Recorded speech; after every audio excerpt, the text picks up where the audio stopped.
আসসালামু আলাইকুম। আজকে আপনাদের সামনে নিয়ে আসলাম এই সময়ের অন্যতম মিড বাজেটের একটি gaming phone techno Pova 4 pro. এই ফোনটাকে যেমন টেকনো তাদের গেমিং সিরিজের একটি ফোন দাবি করছে, তেমনটাই কিন্তু এটার মার্কেটিংও করছে। সো আজকে আমরা জানবো যে এই ফোনটার গেমিং পারফরমেন্স হিসেবে কি থাকছে এবং এই ফোনটা গেমিং ফোন হিসেবে যোগ্য কিনা, এবং একটা গেমিং ফোন থেকে মানুষ কি এক্সপেক্ট করে এবং কি পায় সে সব কিছু থাকছে এই ভিডিওতে।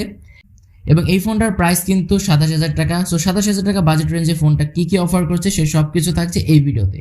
তো চলুন বেশি কথা না বাড়িয়ে ভিডিওটি স্টার্ট করা যাক। অ্যাট ফার্স্ট যদি আমরা লুকসের দিকে তাকাই, এই ফোনটাতে কিন্তু একটা গেমিং ভাইব আসলে আছে, যার মেইন রিজনটাই হচ্ছে ক্যামেরা মডেল এবং রেয়ারের সেই কালার শিফটিং এর একটা ডিজাইন।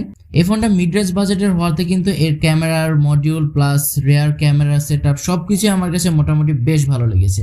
অ্যান্ড আসলে এই ফোনটা থেকে একটা গেমিং ভাইব পাওয়া যায়। ফুললি প্লাস্টিক বিল্ডের এই ফোনটার থিকনেস করা হয়েছে 9.2 মিলিমিটারের এবং এর ওয়েট হচ্ছে অ্যারাউন্ড 205 গ্রাম। ফোনের রেয়ার সাইডটা যত না সুন্দর তার থেকেও বাজে দেখায় এর ফ্রন্ট সাইডটা, যার মেইন রিজনটাই হচ্ছে এই ইউ শেপ নচ। বর্তমান সময়ে এসে ইউ শেপ নচের বদলে যদি পাঞ্চল দেওয়া হয় তাহলে আসলেই সুন্দর লাগে, এবং টেকনোর কাছে দাবি জানাচ্ছি অবশ্যই পরবর্তীতে যেন তারা পাঞ্চল ডিসপ্লেটা আনার চেষ্টা করে। ডিসপ্লে নিয়ে যেহেতু কথা আসলো, এখানে থাকছে 6.66 ইঞ্চের ফুল এইচডি প্লাস রেজলিউশনের একটি অ্যামোলেড ডিসপ্লে, যেখানে 90 হার্জ রিফ্রেশের থাকছে এবং এর পিপিআই ডেনসিটি হচ্ছে 403।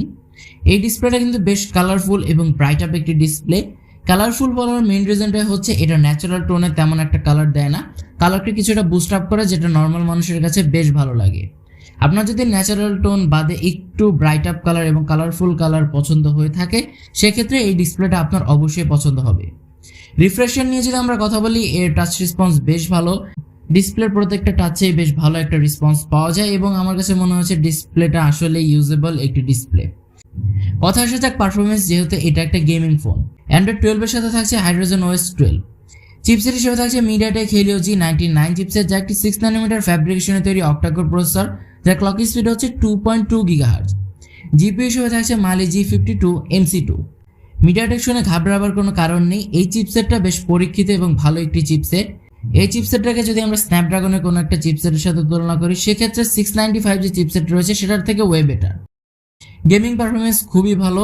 Apex legend, PUBG, free fire, call of duty এই সকল যে গেমগুলো রয়েছে আপনারা বেশ স্মুথলি গেম রান করতে পারবেন। পাবজি আল্ট্রা সেটিংসে, ফ্রি ফায়ার আল্ট্রা সেটিংসে বেশ ভালোভাবে playable. Call of Duty optimize game হওয়াতেও বেশ ভালো একটা পারফরমেন্সই পাওয়া যায়। এত শত গেম খেলার ফলে যদি আপনার ফোন কোনো প্রকার হিটিং হয়, সেক্ষেত্রেও একটা ব্যাকআপ রয়েছে, কারণ এখানে টেকনো ইউজ করেছে গ্রাফাইট কুলিং সিস্টেম, যেটার কারণে কিন্তু ফোনটা খুব দ্রুত সময়ের মধ্যে আবার ঠান্ডা হয়ে যায় যদি এটা হিট আপ হয়। এই ফোনের একটি মাত্র ভ্যারিয়েন্ট বাংলাদেশে লঞ্চ করা হয়েছে, 8GB RAM 256GB Rome. And আমি আগের ভিডিওতেও বলেছি 256GB রোম হয়তো অফিসিয়াল কোনো ফোন এরকম প্রাইস পয়েন্টে পাওয়া যায় না। পোর্টস অ্যান্ড বাটনসে যদি আমরা কথা বলি, এখানে ডান পাশে থাকছে পাওয়ার বাটন এবং ভলিউম কি রকার, এবং এর পাওয়ার বাটনে থাকছে এর ফিজিক্যাল ফিঙ্গারপ্রিন্ট সেন্সর। ওপরে থাকছে স্পিকার, লেফট সাইডে থাকছে এর সিম কার্ড স্তর, যেখানে দুটো মাত্র সিম ইউজ করতে পারবেন। নিচে আসলে পেয়ে যাবেন USB Type-C charging port, speaker grille, primary mic এবং 3.5mm হেডফোন জ্যাক। এখানে একটা অসম ফিচার রয়েছে, সেটা হচ্ছে এর যে ভলিউম কি রকার রয়েছে সেটা কিন্তু আপনারা গেমিংয়ের ক্ষেত্রে গেমিং ট্রিগার হিসেবে ইউজ করতে পারবেন। অ্যান্ড আমার কাছে এই বিষয়টা আসলে খুব জোস মনে হয়েছে। ক্যামেরা নিয়ে যদি কথা বলি, যেহেতু প্রত্যেকটা গেমিং ফোনেরই ক্যামেরার খুব বাজে অবস্থা, সো এটাও খুব একটা ব্যতিক্রম ছিল না। এর রেয়ারে থাকছে ডুয়াল ক্যামেরা সেটআপ, যার মেইন ক্যামেরা হিসেবে থাকছে 50 মেগাপিক্সেলের একটি ওয়াইড ক্যামেরা, যার অ্যাপারচার হচ্ছে 1.6, সাথে থাকছে একটি 2 মেগাপিক্সেলের ম্যাক্রো শুটার। ভিডিও রেকর্ড করতে পারবেন 2K 30fps এবং 1080p 60fps।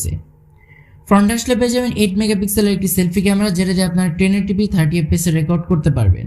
ক্যামেরা সেকশনে দুটো প্রবলেম আমার কাছে লক্ষণীয় মনে হয়েছে, সেটা হচ্ছে এক নম্বরে এর আলট্রা ওয়াইড ক্যামেরাটা মিসিং, এরকম বাজেট পয়েন্টে অবশ্যই আলট্রা ওয়াইড ক্যামেরাটা দেওয়া উচিত ছিল।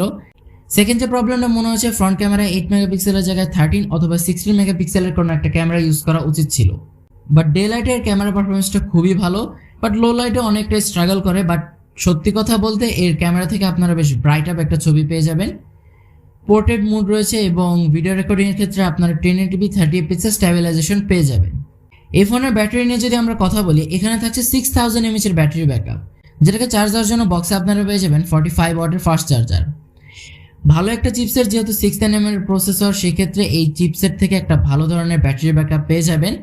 অলমোস্ট আপনারা যারা রেগুলার ইউজার রয়েছেন 2 দিনের মতো ব্যাকআপ পেয়ে যাবেন এই ব্যাটারি থেকে। অ্যান্ড যারা হার্ড ইউজ করেন সেক্ষেত্রে তারা অলমোস্ট 1 দিনের মতো ব্যাকআপ পেয়ে যাবেন। সো পার্সোনালি এর ব্যাটারি ব্যাকআপটা আমার কাছে খুবই ভালো লেগেছে, স্পেশালি যারা গেমার রয়েছেন তাদের তো অবশ্যই ভালো লাগবে। 45 ওয়াটের যে চার্জার রয়েছে এটা দিয়ে চার্জ দিতে অলমোস্ট 2.5 ঘন্টার মতো সময় লেগে যায়, যেটা কিছুটা হ্যাসেলপূর্ণ, বাট একবার চার্জ দিলে বেশ লং টার্ম একটা ব্যাকআপ পেয়ে যাবেন। তো এই ছিল টেকনো পোভা 4 প্রো, এই ফোনটার ফুল স্পেসিফিকেশন। এবার যদি বলি এই ফোনটা আপনাদের জন্য গেমিং ফোন হিসেবে কেনা উচিত কিনা, 27,000 টাকা যে বাজেট পয়েন্টে রয়েছে সে বাজেটে অবশ্যই এই ফোনটা অফিসিয়াল ফোন হিসেবে বেশ ভালো একটা ডিল, কারণ আনঅফিসিয়াল ফোনের হিসাব অবশ্যই আলাদা জায়গায়, বাট অফিসিয়াল ফোন হিসেবে Tecno Pova 4 Pro gaming device হিসেবে one of the best. And এই ফোনটাকে কম্পিট করার মতো কোনো ফোন হয়তো বাজারে নেই গেমিং ফোন হিসেবে। সো আপনারা যদি অফিসিয়াল ফোন কেনার এবং গুড লুকিং একটা ফোন কেনার ইচ্ছা থাকে সেক্ষেত্রে টেকনো পোভা 4টা আপনারা চয়েস করতে পারেন। অ্যান্ড আবারও বলছি এই ফোনটার প্রাইস হচ্ছে 27,000 টাকা, যেটা হচ্ছে এর 8/256 GB ভ্যারিয়েন্ট। অ্যান্ড আজকের ভিডিওটা ছিল এই পর্যন্তই। ভিডিওটি ভালো লাগলে অবশ্যই ভিডিওতে একটি লাইক করে দিবেন এবং ভিডিও সম্পর্কিত যে কোনো প্রশ্ন কমেন্টে জানাতে ভুলবেন না। দেখা হবে পরবর্তী কোনো ভিডিওতে, সে পর্যন্ত সবাই ভালো থাকবেন, সুস্থ থাকবেন। আল্লাহ হাফিজ।